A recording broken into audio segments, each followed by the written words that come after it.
हाँ सर, उसका जवाब मैं दे दूँगा। नहीं वो सुनिए, आप यहाँ जो मामला सर विवाद की जो सबसे बड़ी वजह है वो मनीष दुबे है, जो उसने कि मेरा पूरा परिवार बर्बाद कर दिया। और मेरा ही नहीं सर, वो कई परिवार बर्बाद किया। जैसा कि उनकी पत्नी खुद कह रही हैं ऑडियो में कि वो उनका नंबर चौथे पे है।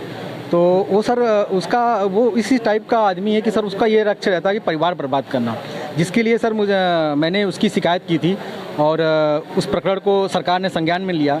डीजी साहब ने कमेटी बैठाई, मेरा बयान हुआ और लड़कियों को बुलाया गया, बयान भी हुआ जिसका उसने शोषण किया था और रिपोर्ट सौंप दी गई है सर। रिपोर्ट अभी आपके ही सूत्रों से पता चल रहा है कि रिपोर्ट उसके खिलाफ गई है और बड़ी कार्रवाई की तैयारी सरकार कर रही है। किस तरीके के एविडेंस आपने उसके खिलाफ दिए थे? सर जैसे वो सर बातें करता था, चैटिंग थी, ओरिजिनल चैटिंग मैंने सरकार को दिया, वीडियो कॉलिंग थी सरकार को दिया, मुझे फ़ोन पे धमकी देता था।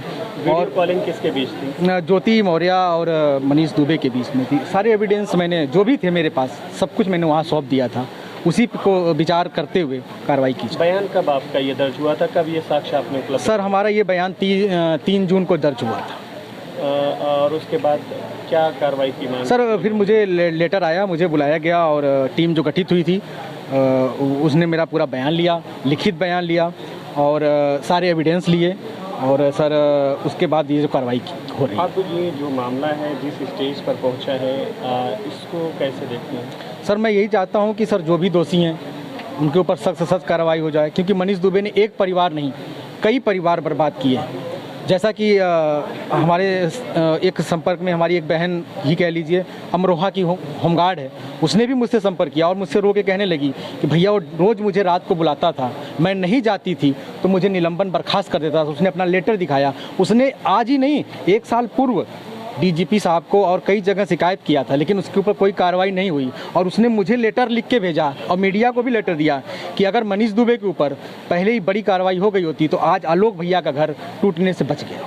ये बताएं, ये तो मनीष दुबे का रहा मामला, ज्योति से जिस तरीके से आपकी दूरियां हो गई हैं, इसके पीछे मनीष ही आप वजह मानते हैं? बिल्कुल सर, पूरी तरह से मनीष ही गुनहगार है, लेकिन मैं कहीं कहीं ये नहीं कहता हूँ कि मेरी ज्योति जी का हाथ नहीं है। अगर मैंने उनको बहुत समझाने की कोशिश की, पारिवारिक बातें बैठ के कोशिश करने की, यहाँ तक कि मैं आप पता कर सकते हैं उनके गांव से भी कुछ लोगों को मैंने बुलाया था कि मामला बाहर जाने से अच्छा है कि घर में निपटा लिया जाए, क्योंकि हमारे साथ 2 बच्चे हैं। और मैं आप लोगों से सर शुरू से कह रहा हूँ, मैं बच्चों के प्रति बहुत ही इतना लगाव है सर कि मैं बच्चों से दूरी आज तक कभी नहीं रहा हूँ। सर मैं हमेशा बच्चों के साथ रहा हूँ, बच्चों की देखभाल किया हूँ। और एक बच्चे का सर आप भी एक पिता होंगे, एक बच्चे से दूर होने का दर्द आप अच्छी तरह समझ सकते हैं सर। मैं उस पीड़ा से गुजर रहा हूँ सर। और मैं अभी कुछ दिन पहले मैंने एक बोला था, जो कुछ लोग गलत भ्रांतियाँ फैला रहे हैं कि लोग माफ़ी मांग रहे हैं। माफ़ी मैं वो नहीं मांग रहा हूँ, मैं समझौते की बात कर रहा हूँ बच्चे के लिए। लेकिन जो गुनहगार हैं सर उन्हें सज़ा मिलनी चाहिए, बस मेरी सज़ा। दूसरा, आपने उनके खिलाफ तमाम एविडेंस दिए कि वो एक तरीके से भ्रष्टाचार में लिप्त है, ज्योति मौर्य। सर उसकी भी जांच हो रही है, टीम गठित हुई है। मैं सर यही करूँगी, जांच अगर अच्छी हुई तो सर जितने भी मेरे ऊपर ज्योति मौर्य ने फर्जी एफआईआर कराया है सर, 2000 उन्होंने ये दर्शाया है डुमनगंज थाने में कि 2010 से लेके 2023 तक उनसे फॉर्चूनर गाड़ी, 30 लाख रुपए और वगैरह मांगे जा रहे थे। तो मैं सर आपके माध्यम से ज्योति जी को ये बोलना चाहता हूँ कि आप एक खुद एक एसडीएम 2015 से हैं और आपने 2015 से लेकर 2023 तक कहीं भी एक एफआईआर या शिकायत नहीं दर्ज की। 23 में ऐसी आपको क्या अन पड़ी कि आपने मेरे पूरे परिवार के ऊपर फर्जी मुकदमे डल लगाती गई। लेकिन सर मुझे पूरी उम्मीद है प्रयागराज पुलिस पे कि वो जांच कर रही है। जांच सर जैसे डीजी साहब की जांच सर सामने आ रही है, वैसे ये भी फर्जी निकलेगा, सारे मुकदमे फर्जी उनके निकलेंगे। जैसे आपने एक एविडेंस उनके खिलाफ ये दिया है कि 6.5 लाख से ज़्यादा उनकी पर डे की एक तरीके से अवैध वसूली है सर, उसकी जांच चल रही है सर, उसकी जांच चल रही है। ये कैसे ये एविडेंस आपके? सर अब इसके बारे में सर अभी मैं बहुत ज़्यादा नहीं बोल सकता हूँ सर, जांच उसकी भी चल रही है। वास्तविकता क्या है उसकी? सर वास्तविकता मैंने सब कुछ जांच के समय मैंने सब कुछ सौंप दिया है। एक डायरी की बात आ रही है सर, मैंने सब कुछ सौंप दिया है, उसकी जांच आ जाए फिर सभी। एक चीज़ और है कि जो जिस जगह आपका मामला पहुंच चुका है, दोनों के बीच जितनी दूरियां आ चुकी हैं, कोई गुंजाइश है इसमें?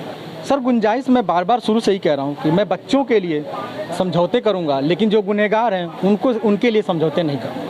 कोई समझौते नहीं करूँगा। गुनहगार को सरकार सज़ा मिलनी चाहिए, अदालत है, सरकार है, और मुझे पूर्ण उम्मीद है कि मुझे न्याय मिलेगा। ज्योति से कोई समझौते को लेकर के कोई आप कुछ अपील करना चाहते हैं? अपील सर मैं यही कहना चाहूँगा कि मुझे बच्चों से मिलने दें, मुझे बच्चों के लिए प्रताड़ित न करें, नहीं तो मुझे उसके लिए भी कोर्ट का दरवाज़ा खटखटाना पड़ेगा।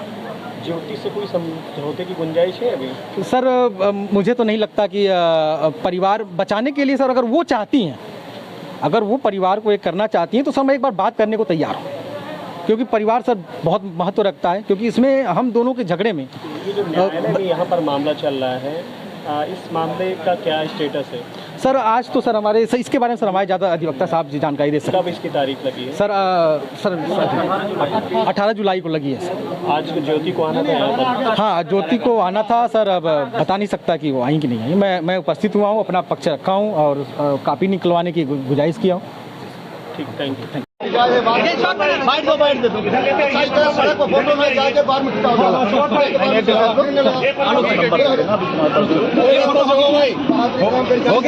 ये बताइए वकील साहब, आज आलोक और ज्योति मौर्य का जो मामला है वो कोर्ट में लगा था, क्या पूरा प्रकरण है और किस तरीके से कोर्ट ने क्या कुछ आज कहा है? देखिए, उन्होंने डाइवोर्स के लिए वाद दाखिल किया था और अभी तक आज उन्होंने कमलाशंकर पांडे जी को इंगेज किया है और मैं असिस्ट कर रहा हूं। और आज हम लोगों ने कोर्ट से निवेदन किया है और वादी से निवेदन किया है कि हमको वाद की एक कॉपी दे, उसके बाद हम जवाब लगाएंगे। और वो जवाब लगाने के लिए डेट तय की गई है, 18 अगस्त जो है इसका डेट है। और उसी के बाद जो है जब हमको कॉपी मिल जाएगी वाद की, उसके बाद ही हम लोग अपना पक्ष रखेंगे और उसके बाद बहस होगी। क्या उनकी तरफ से कहा गया है तलाक की अर्जी? अब उनका तलाक की अर्जी आई है, अब कॉपी मिल जाए तो हम बता पाएंगे कि क्या हुआ है। अभी तक तो उसकी कॉपी ही नहीं मिली है हम लोगों को। उनकी तरफ से फाइल की गई है? जी, उनकी तरफ से फाइल की गई है। ये करीब 1 महीने पहले फाइल की गई है और 20 अप्रैल को फाइल की गई। नोटिस हमको रिसीव हुई है 1 तारीख को। इनको 1 तारीख को नोटिस रिसीव हुई है, आज का डेट फिक्स था। आज ज्योति को आना था कोर्ट में? आना था, चाहे वकील के माध्यम से जवाब लगाएं चाहे खुद आए, वो तो उनका अपना मैटर है। लेकिन नहीं आई नहीं वो। आप लोग पेश हुए थे कोर्ट? हाँ, हम लोग पेश हुए। हम लोगों ने रिक्वेस्ट किया कि हमको कॉपी दी जाए और कॉपी देखने के बाद उनका क्या आरोप है उसी के बाद तो जवाब लगेगा। कब होगी इस मामले की अगली सुनवाई? अगली सुनवाई 18 अगस्त को है। किसकी कोर्ट में आज मामला? आज कौन सी कोर्ट थी? अपना नाम बता दीजिए। मेरा नाम हृदय लाल मौर्य है।